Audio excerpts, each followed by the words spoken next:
ইনকিলাব জিন্দাবাদ জিন্দাবাদ জিন্দাবাদ ইনকিলাব জিন্দাবাদ জিন্দাবাদ জিন্দাবাদ সিআইটিউ জিন্দাবাদ জিন্দাবাদ জিন্দাবাদ দুনিয়ার মজদুর এটা শেষ করতে হবে। কেন্দ্রীয় ট্রেড ইউনিয়ন ও ফেডারেশনগুলির ডাকে আজ দেশব্যাপী সাধারণ ধর্মঘটের সমর্থনে সরব হলেন এলআইসি এজেন্ট ও কর্মীরা। মুর্শিদাবাদের ফারাক্কা স্যাটেলাইট অফিসের সামনে এদিন এলআইসি এজেন্টস অর্গানাইজেশন অফ ইন্ডিয়ার পক্ষ থেকে বিক্ষোভ প্রদর্শন ও ধর্মঘট পালন করা হয়। মূলত কেন্দ্রের প্রবর্তিত 4টি শ্রম কোড বাতিল এবং রাষ্ট্রায়ত্ত সংস্থার বেসরকারীকরণ বন্ধের দাবিতে এই আন্দোলনের ডাক দেওয়া হয়েছে। এলআইসি এজেন্টদের পক্ষ থেকে এদিন 7 দফা দাবি পেশ করা হয়েছে, যার মধ্যে উল্লেখযোগ্য ছিল শ্রম কোড বাতিল, শ্রমিক বিরোধী নতুন 4টি শ্রম কোড অবিলম্বে প্রত্যাহার করতে হবে, এলআইসি সহ সমস্ত রাষ্ট্রায়ত্ত সংস্থার বেসরকারীকরণ বন্ধ করতে হবে এবং বিমা ক্ষেত্রে 100% সরাসরি বিদেশি বিনিয়োগের প্রতিবাদ জানানো হয়েছে। এজেন্টদের কমিশন কমানো চলবে না, এজেন্টদের স্বার্থে গ্র্যাচুইটির পরিমাণ বাড়িয়ে 25 লক্ষ টাকা করতে হবে, এজেন্টদের সপরিবারে মেডিক্লেম সুবিধা দিতে হবে এবং গ্রুপ ইন্স্যুরেন্সের বয়স সীমা 85 বছর পর্যন্ত করতে হবে। এদিন ফারাক্কায় আন্দোলনের নেতৃত্বে থাকা বলরাম মণ্ডল জানান, শ্রমিকদের স্বার্থে এই ধর্মঘটের ডাক দেওয়া হয়েছে।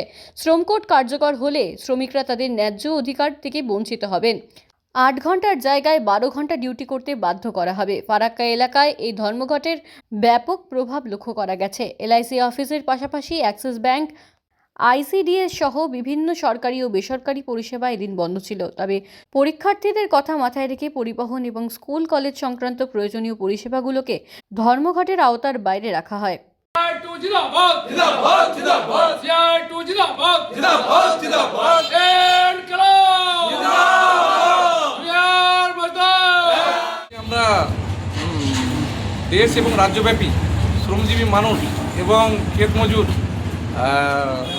এলআইসির এজেন্ট এবং এলআইসির কর্মী, ব্যাংক কর্মী এবং এনটিপিসি অম্বুজা সমস্ত যারা কর্মী আছে, সমস্তের যে শ্রম কোড, এই শ্রম কোডের দাবিতে আমরা মূলত আজকে 12 ঘন্টার ধর্মঘট ডেকেছি এবং এজেন্টদের পক্ষ থেকে লিখাও মানে agent of LIC organization of ইন্ডিয়ার পক্ষ থেকে আমরা 7 দফার দাবি ডেকেছি। 1 নম্বরে হচ্ছে যে রাষ্ট্রীয় বেসরকারীকরণ করা চলবে না। 2 নম্বরে হচ্ছে এজেন্টদের কমিশন কমানো চলবে না। 3 নম্বরে হচ্ছে গ্র্যাচুইটি 25 লক্ষ টাকা করতে হবে। 4 নম্বরে হচ্ছে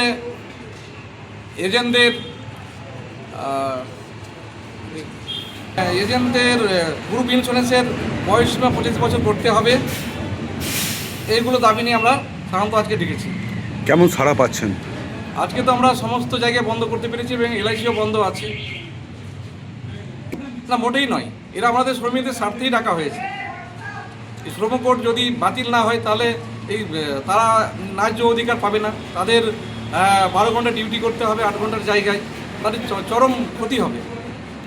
ফরাক্কার বুকে ব্যাংক থেকে শুরু করে কি সমস্তটাই বন্ধ রেখেছেন? হ্যাঁ, সমস্ত, শুধু আমরা পরিবহন আর স্কুল বই খাতার দোকানটা বন্ধ রেখে খোলা রেখেছি এই কারণেই, যেহেতু মাধ্যমিক পরীক্ষা, উচ্চ মাধ্যমিক পরীক্ষা, তার দিকে লক্ষ্য রেখে আমরা এগুলো দুটো জায়গা বন্ধ রেখে খোলা রেখেছি। বাকি সমস্ত জায়গায় আমরা বন্ধ যে করছে না করছি। অ্যাক্সিস ব্যাংক আমাদের চলে গেছেন, কর্মী যারা ছিল, স্টাফ ছিল, তারা বলেছে দাদা খুব ভালো আপনারা করেন, আছি। অ্যাক্সিস ব্যাংক, তারপরে আপনার আইসিডিএস এরা বন্ধ করেছে। এলআইসিও বন্ধ আছে এখন পর্যন্ত। কি নাম আপনার? আমারটা বলরাম চন্দ্র মণ্ডল।